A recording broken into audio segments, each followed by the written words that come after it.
We are now up to the last section of Shemona Esrei. And there's a story told about Rav Aaron Lichtenstein by his son-in-law at his shloshim, Rav Aaron Lichtenstein. And one of Rav Lichtenstein's daughters faced a life-threatening complication immediately after childbirth. And the entire family was gathered around saying Tehillim for this daughter. And a little bit later, a doctor came out, and he told the family that the surgery was successful and this woman was fine. So they were all very excited. They all ran inside to go see her. And Rav Lichtenstein continued davening. He just stood there and he continued davening. And they thought, his son-in-law was looking at him and he thought maybe he didn't hear the message, maybe he doesn't know, he didn't understand. So he comes over to him and he says, whatever he called him, father-in-law, she's fine, she's okay, we can go in. And he said, I know that, but how can I just stop davening? This entire time we were asking and davening and begging to Hashem to give her a refuah, and now she got it, and I'm just going to leave? How can that be? We need to thank Hashem. So they continue to daven, the two of them together, a different type of tefillah of hodah, of thanking Hashem. And we see from here that it would really be impossible for us to end Shemona Esrei right after our bakashot section, the section where we listed all of our requests. Right? We can't end there. To do so would mean that we missed the entire point of the tefillah. As when we first started learning Shemona Esrei, we quoted from the Gemara in Brachot, where it said, Amar Rabbi Chanina, Rishonot domeh le'eved shemisader shevach lifnei rabo. The first section of Shemona Esrei is like a servant who praises his master before he asks him for something. And we talked about what does that mean? Is he buttering him up? And we said no, he's reminding himself that Hashem has the power and the ability and the desire to help him. The emsayot, the middle brachot, domeh le'eved shemvakesh pras mirabo. They're like a servant who is asking for something from his master. Achronot, the last section, domeh le'eved shekibel pras mirabo. He's like a servant who received a prize, received whatever he requested from his master. And now he's taking leave and he's going. Okay, our last section is all about taking leave from HaKadosh Baruch Hu. The crux of the Shemona Esrei is the section of the Bakashot, right? But the goal is not that Hashem answers our requests. We don't daven because we want something from Hashem. It's a medium, right? By asking Hashem for the things that we want, we are creating a relationship with Hashem. So we need to end our Shemona Esrei not with requests, but with a conclusion that reflects the building of this relationship. So how do we take leave of Hashem in a way which allows us to build our relationship with Hashem? So we call the last section, we call it Hoda'ah. Are you okay? As long as you're okay. What does Hoda'ah mean? Thanks. So the simple answer that most people we would normally answer, right? Hoda'ah means thanks. We asked Hashem for something. We praised Him, we asked Him, and then we thank Him, right? But actually, Hoda'ah has two different meanings. Lehodot means also to thank, but also lehodot, like vidoy, means that we recognize something. And if we look at the three brachot that we're going to look at today in the last section, modim, we know, means thanks. Right? Modim means to give thanks. But the other two brachot, the brachot of ritzei and sim shalom, we're not thanking Hashem. Right? We always think the last section is when we say thank you, because we grow up that way. You say please, you make your request, you say thank you, but it's not about thank you. It's about we're mitvadeh, we're recognizing and acknowledging our deep relationship with Hashem.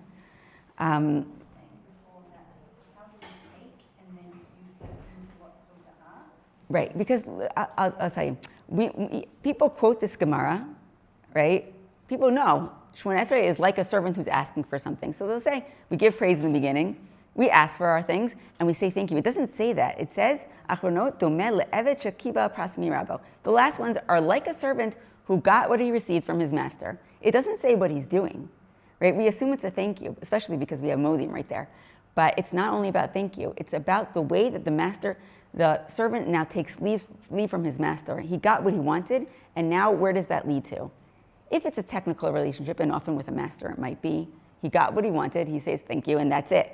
But if it's a deeper relationship, it's not about the fact that he got what he wanted. It's about now he's created this relationship. And so when we're taking leave of Hashem, we're going to look at it more deeply, but we have 3 paragraphs. Ritzei, where we express our hope that we found favor in Hashem's eyes, right? That he enjoyed our conversation that we had with him as much as we did. Modim, where we are thanking Hashem, but we're also recognizing Hashem, because in order to thank Hashem for what he gives us, we have to actually notice that he's the one who's giving us the things. And then the third paragraph of Sim Shalom, we go in peace. We ask for a continued good relationship with Hashem. So we'll look at that inside. Okay, so first we start with Ritzei. So there's a famous mashal that's told about a wealthy man. We'll call him Moshe. Moshe has 2 sons, Reuven and Shimon. They're twins. Okay, now it's their 20th birthday. Moshe has a really great relationship with Reuven. He loves him. He's his favorite child. And Shimon, he's been struggling with for many years, and he doesn't really have a great relationship with him. So now they're 20 years old, and he says, okay, kids, it's time for you guys to go on your way into the world.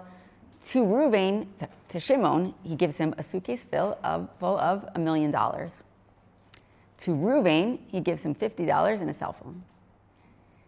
Now, you might think I mixed up their names, right? Reuven is the favorite child, Shimon is the least favorite child, and Reuven gets $50, Shimon gets $1 million. But the reason why he does this is, from Shimon, he doesn't want to hear from again. He's his son, so he's going to give him enough money that he can go on for the rest of his life and he'll be fine. He won't feel guilty about it, but he doesn't want to talk to him again. It must have been a pretty bad relationship. Okay. Reuven, he loves, and he wants to hear from him on a continuous basis. So he gives him enough money to last for the day and says, call me tonight and tell me what you need tomorrow. And this way, we'll always be continuing to talk. This is really the mashal that we know about from the time of the Nachash, right? By Itzadat, right? The Nachash was given his punishment was that he eats the dust of the earth, which on the one hand sounds like who wants to eat the dirt, right? On the other hand, he has as much as he needs. There's plenty of dirt in the entire world, right? And the reason why it's a punishment is because Hashem doesn't want to hear from him again. So he says, you can eat dirt. You won't never need to ask for anything from me because you'll always have plenty of dirt. Whereas as to the humans, he gives them, it's still a punishment, but it's a punishment where he has to work by the sweat of his brow, and he needs to be always turning to Hashem, asking for rain, asking for parnasa, asking for what he needs. So here we understand that Hashem created us with many needs and many deficiencies, because why? He wants to continue hearing from us. He wants to make sure that we always need to turn to him on a daily basis to ask for all the things that we need. Right? He could have just given us everything that we need from the start, but then there'd be no relationship. And so he purposely created the world this way, that we always need things from him, and we always need to continue asking. Why? Because of the relationship. The whole point of this is creating a relationship. And so when we finish Ritzei, we turn to Hashem, and we say, we hope, Hashem, we found favor in your eyes, and you really enjoyed this conversation, right? And you took pleasure in connecting with us. So we say, Ritzei Hashem Elokeinu b'Amcha Yisrael. May Hashem, may you be pleased with your nation, Amcha Yisrael, u'v'tfilatam, and with their tefillot. V'hashev et ha'avoda l'dvir beitecha, and bring back the avoda to the Beit HaMikdash.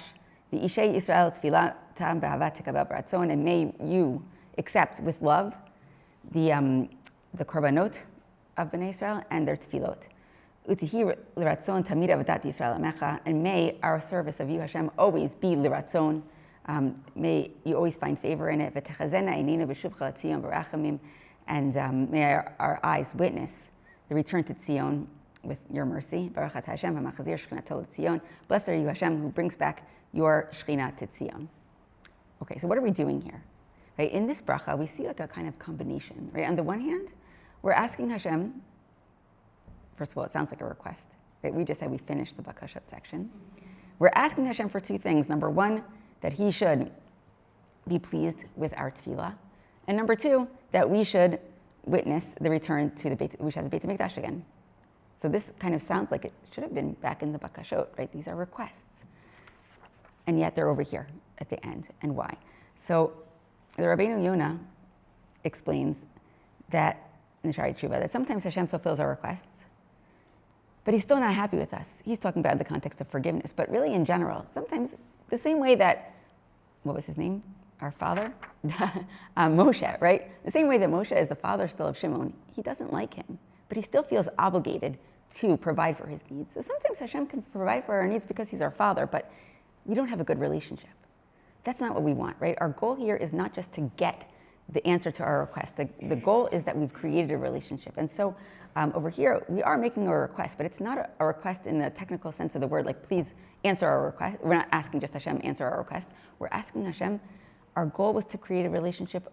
Please, I hope that we've accomplished this. We're taking leave of you, and we're hoping that the end goal, goal that we've reached here in the Tefillah is that we've created that relationship, that you're giving what we asked for, but not just because you need to, but because it's part of our relationship. All right, we say Hashem Elokeinu ba'amcha Yisrael u'v'tfilatam. We don't only want that Hashem now has found favor in our tefillot, in our requests, but also in us, ba'amcha Yisrael, that he actually wants us to be his nation. And then we go on and we start talking about the Beit HaMikdash, right? And the question is, why? How does that fit in over here? So the first thing is that the Seder Olam says that this bracha was originally said in the Beit HaMikdash every day after they brought the korbanot. The same way that we ask that Hashem accepts our tefillot with favor, they would ask Hashem, we just brought all these korbanot, but we don't know, were they pleasing in your eyes? Were they accepted? Please, Hashem, accept them. Please, may you find favor in them. And once we started davening, we didn't have the korbanot anymore, so we added in utfilatam, that he should accept our prayers. But we also added in that should bring back the service to the Beit HaMikdash, that we should witness the return to Tzion. Because in this bracha, we're recognizing that the whole point of our tefillah and all of our requests is to build a relationship with Hashem. And we can do that still today, every day in our davening, no matter where we're davening. However, we all know that if we could do it in the Beit HaMikdash, in the place where Hashem's Shekhinah is resting, how much more so would our relationship blossom through our tefillot? And so we ask Hashem that, yes, in this level, we're thankful that we're here and we're able to daven and communicate to Hashem, but also we're hoping and we're waiting for that day that we can come back to the Beit HaMikdash and our tefillot can be on an even higher level. I remember somebody asked when we were talking about at Tzemach David and all the requests at the end, the national requests, and someone said, where's the Beit HaMikdash in this? So it's here. Okay. And then we move on to Modim. And we say, Modim anachnu lach. We're thankful. And if anyone doesn't have, you guys can get a sitter. I feel like but I guess you know the words. But Modim anachnu lach. We're thankful to you, Hashem, Shata, who, Hashem Elokeinu v'Elokei Avotinu li'olam va'ed, that you are our God forever. Tzor Chayinu, the rock of our lives, Magen Yisheinu, and the shield of our salvation. Atahu l'dor v'dor, you are for us for all generations. Nodelecha, v'nisaper tilatecha, we will thank you and we will tell of your glory. Achayinu ha'misurim biyadecha, on our lives that are given into your hands, that are v'al nishmotinu ha'pekutot lach, and our neshamot that are dependent on you. Okay, so here we get to Modim, and we're thanking Hashem for everything that he does for us. And at first glance, it seems that the structure is, right, we said please, we asked, we said thank you. But the problem is that we didn't actually get anything we asked for, right? It didn't happen that fast, right? We asked for a refuah shlema for whatever, any people that we know. It didn't happen in 2 seconds, right? Or any of the other requests. It didn't happen. We're saying thank you before it actually happened.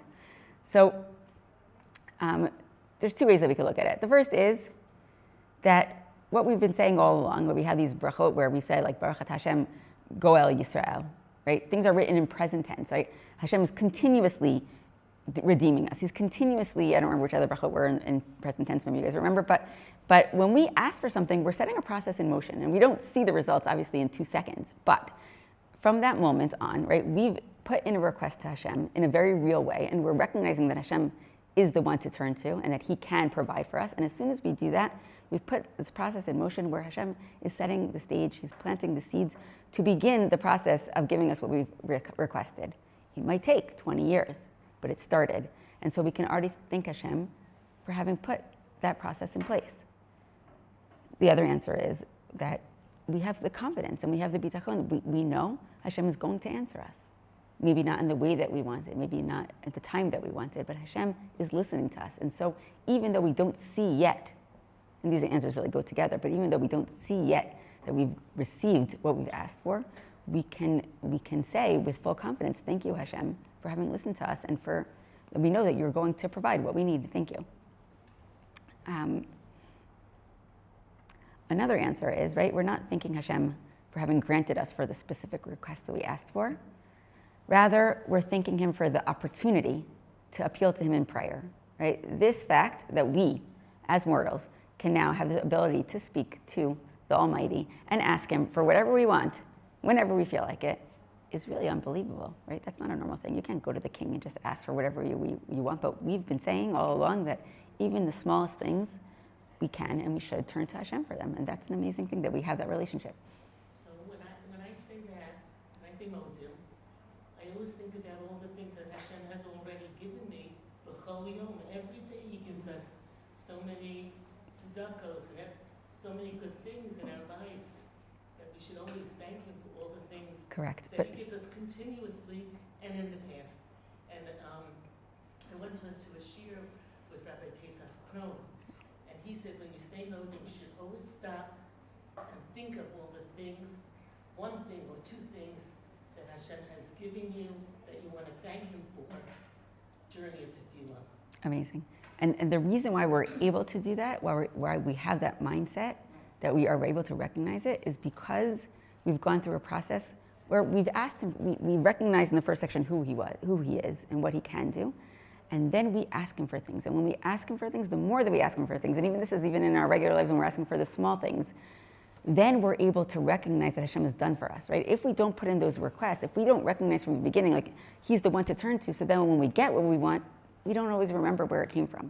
But because we have that mindset, right, and that's come from years of tefillah and shiurim and other things also, but it's a philosophy that we've built up in ourselves. That's why we're able to actually notice the things that we thank him for. And when we say the tefillah, we say to him, what are we thanking him for? We're not thanking him for the huge miracles, Kriyat Yamsuf, right? We can also, but we thank him on Nisecha Shebechol Yom Imanu, for the miracles that happen to us every single day. V'aniflotecha Shebechol Eid, and the wonders that happen all the time, Erev v'boker v'tzarayim, evening, morning, and afternoon. Okay, we don't experience life-altering miracles 3 times a day, but we do, right? Because if we're sensitive to it, then we do. Other people in the world will not say the fact that, I don't know, you woke up in the morning is a miracle, but it's a huge miracle, right? But people don't call those miracles. But because we have sensitized ourselves to recognize Hashem's hands in our lives, so then we have the ability and the obligation, really, to thank Hashem for every single thing, no matter how big or small it is. Waking up in the morning wasn't a good example because that's a really big thing, but that we found the parking spot, that whatever it is, right? We thank Hashem for all the little things, and those are also miracles because we are able to see Hashem's hand in our lives. I think it's important because it's very easy to say, okay, Modim, thank you, and think of all those things that Hashem could be there forever. We all know that. But to thank him for the opportunity to appeal to him whenever we want is something I, didn't think of in the Modim. So. Yeah, but I think all the things really go together. They're really all the one and the same, because what they are is, on the one hand, yes, modim is definitely thank you, right? But we said modim lehodot also means vidoy, to recognize. All of those answers that we just said are all this ability that we have to recognize Hashem's hand in our lives, right? That's what we're doing. Modim anachnu lach. We recognize Hashem, Shata hu Hashem Elokeinu ve'Elokei Avotinu, that you are our God, that you are Tzor Chayinu, that you are the rock of our lives, you are the ones that we're leaning on, Magei Nish'inu, right? Everything that comes afterwards, all those little and big miracles that we're thanking him for, will come on the heels of a deep recognition that it's Hashem who's giving to us, and that comes from the ability to be able to reach out to him when we need things, because then it's the automatic. When you ask for something, then you receive it, it's automatic, okay, there's a thank you there. If you never asked for it, you don't always recognize where it came from. Okay, so that is modim. And then finally, sim shalom. Okay, so sim shalom. So when I was writing my article, I'm just going to say it because it's totally out of time. It's a time warp, but it's still meaningful. When I wrote my original article about sim shalom, it was during Corona.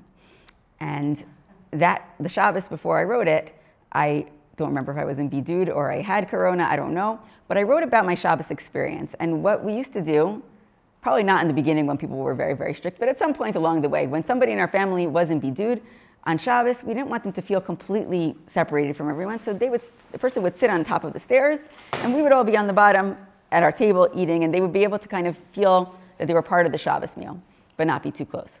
So it was my turn, and I was sitting on top of the stairs, and I was watching the Shabbos meal from afar. When you sit at your Shabbos meal, you see a lot of details that you might not want to see. You might see, one kid fighting, whatever is going on, right? From up there, far away, what did I see? I just saw beauty. I saw my kids from far away, and I saw, wow, look how they're singing. Look how happy they are. Look how they help out. I didn't see like the little things where they were like, running off from the table. I just saw the big picture. And when I saw the big picture, it gave me this like intense feeling of this desire that this goodness should just continue forever. And it hit me then as I was writing my article about Sim Shalom, it kind of gave me a glimpse, sort of, in a certain sense, of what we're asking from Hashem. So what are we asking for? So we say Sim Shalom, Tova, Bracha. Hashem, you should give us peace and goodness and blessing, chen v'chesed v'rachamim, life, chen, chesed, rachamim, graciousness, chesed, kindness, rachamim, mercy. Alinu v'kol amcha Yisrael. You should give it to all of us. I don't know about you, but that sounds like a pretty big laundry list of requests, right? Hashem, give us goodness and peace and blessing and graciousness and chesed and rachamim. Right? And we go on and we say that Hashem should bless us with his or panecha, with his countenance, his, I don't know how you translate or panecha, the light of his face. And he should, because he's given us, through his or panecha, he's given us chaim, avar chesed, tzedakah, bracha, rachamim, chaim, shalom, right? So many things that we're asking for. Right, so how does this belong over here at the end in our taking leave section and not in the requests? So Rabbi Yisrael Shlomo Goldfinger writes in his book, OUisrael, that in this bracha we're not actually making a request. We're rather expressing our desire to come closer to Hashem. Right? Like we talked about in the other two brachot, we're expressing our desire that our Shemona Esrei not only succeeded in getting us what we wanted, the list of requests that we wanted, but rather in creating a very real and genuine relationship with Hashem. And so here we're asking that Hashem answers our requests, not just in a very technical way, not just because he has to, because he's our father, the way that David did for Shimon, right? But in a way that creates a connection between us. Right? We hope that when he answers our request, it's going to be with love and mercy and peace and goodness, bringing us closer to where we were than where we were before, right? So going back to my personal story, right? It's our hope that when Hashem looks down on us, he's looking down on us with this or panecha. He sees everything through a lens of shalom and tova and bracha and chen and chesed and rachamim, right? All he sees when he looks at us is the goodness. He doesn't see the same way that I didn't notice my kids when they were misbehaving. He doesn't see the things that we're doing wrong. He just sees this big picture from afar and sees the goodness and sees our good intentions and he sees, and then he has this desire, right? This overwhelming desire, the same way that I did, to just continue. He can, I couldn't do it, I could just daven for it, but that he just sees it and he just wants to give us everything we've asked for, not because he has to, but because he has this overwhelming love and desire to give to us. And he wants to continue that goodness forever. It should be good in your eyes to continue showering bracha on your nation, at every time, and at all hours, through your sense of shalom, through your sense of that or panecha, that looking down and seeing everything in this positive light that you just want to continue giving. And this is the way we close our Shemona Esrei, right? That we're asking not just for the request, but the relationship that comes with the request. The Sim Shalom is like all of the external parts. Like, what is the request? We're getting the answer to our request, but it's wrapped in something. It's wrapped in all of those feelings, that relationship that we're hopefully creating with Hashem through our Tefilla. So I didn't think we'd actually get through it. Okay, so basically, right, this is really the fitting way to close our Shemona Esrei, right? We started out. Before we began with our request, we started out just reminding ourselves who Hashem is, what he can do for us, why he wants to do anything for us. We have the Zchut HaVot, that he's Atah Kadosh, he's the only one who can do for us. And once we laid that foundation, we were able to turn to Hashem with our requests on a different level, on a level where we understood that Hashem can and wants to do for us. Our requests can be answered, but we also refined our requests, right? We said through our process of going through the different requests that are listed there, we had to redefine what do we want from Hashem and why? What is our goal in the world? What is our relationship with Hashem? What does He want from us? And to ask Hashem for all our things in a way that we're asking it on His behalf. We want these things in order to serve you better. Once we concluded that, we were able to take leave from Hashem in a way where we just, our only request is really that this has led to a stronger relationship in our lives all the time, not just during the Tefillah, but throughout. Since we do have a time where I didn't think we'd get to it, but we'll just go through a little bit with Elokai Nitzor, because we ended, but we didn't end, because we all know there's Elokai Nitzor, but that's not one of the 18/19 brachot, it's an extra. What is it? So the Elokai Nitzor is almost like an addendum. It's like a PS at the end of a letter, when we used to write letters, PS, right? It's this afterthought that was added in after Ki'ulu Tefillah is all typed up, ready to go. Wait, we have an afterthought. What is our afterthought? So the Gemara in Brachot actually lists a whole series of personal addendums that different Amoraim used to say. They all had something that they added in at the end, with the idea being that it seems like once they finished the Tefillah, and halavai that we should get to this, when they did it right and they got through the entire Shemona Esrei, they couldn't end. They finished, but they weren't done because they said, we just want to continue pouring out to Hashem everything that's in our hearts. We want to do it now in our own words. We want to be able to ask for the things that we didn't ask for yet. We're like in this moment. We're not ready to end yet. And that's where we want to get to, right? We want to be able to connect to Hashem in a powerful way that when we finish, we just don't want to end, right? We've already asked for a lot of things, but we didn't ask for everything. Right? There's more things. There's things that are personal to us, and we want to be able to also pour out to Hashem for those things. Again, not only because we want the answers to those requests, but also because we want the relationship. Whatever's burning in our heart, we want to pour that out to Hashem because that's how we connect. If you have a friend, you only tell your really good friends the things that are really burning in your heart, the things that are really upsetting you, the things that you really need. Right? We want to be able to pour that out to Hashem because we want to create the relationship. We'd also like a response, but in addition, right, we want the relationship. And so this Elokai Nitzor was the addendum of the Tana Mar Berei de Ravina. That was his personal addendum. We didn't choose all of them. Maybe we chose this one because it has a lot of aspects that are connected to us on a personal level, right? We ask to avoid the daily pitfall of Lashon Hara, right? Elokai Nitzor Lashon Imera. We ask for assistance in not developing an ego. My soul should be like dust to everyone. We ask for help in making sure we don't create personal enemies. Right? Anyone who thinks badly of us, they should change their minds. And we ask Hashem to inspire us to be enthusiastic about our Torah learning and our mitzvot. Right? Hashem should open our hearts in Torah. We should run after mitzvot. So these are all requests that most of us can relate to on a personal level, and so maybe that's why we chose his. But I think the most important part is the conclusion where we say Hashem should give us a request, Liman Shemecha, right, for Hashem's sake. Right, we're reminding ourselves, which we just mentioned before, that everything that we request and whatever we receive needs to be used primarily for what? Liman Shemecha, for Hashem's sake, in order to serve Hashem better, in order to create a Kiddush Hashem in the world. But our personal addendum doesn't need to end with the words of Mar Berei de Ravina, right? We say his words because they're good words and they apply to us. But we're able to, first of all, add in any of the addendums of the other Amoraim. You could look back in the Gemara. It's in Brachot Yud Zayin Amud Aleph. They all have very nice personal addendums that if we relate to, we can add them in. Piskei Teshuvot says you could put it either before or after Elokai Nitzor. You could add in as many as you want. But in addition to that, the Chai Adam writes that we should be adding in our own personal addendums.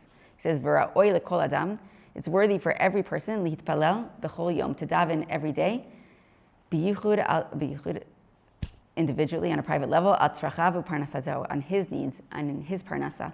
V'shelo yamush haTorah mipiv zaro v'zera zaro.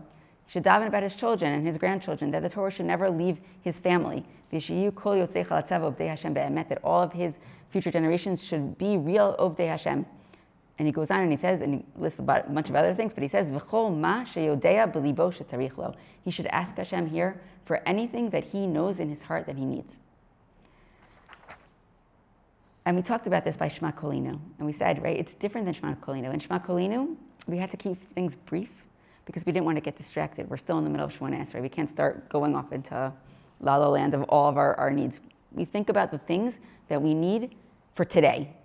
Right? We think about what do we need Hashem's help today in our Shema Kolinu, and we say it not in a set text. We say it every day is different. Every day we need different things, and we talk to Hashem about what we need for that day.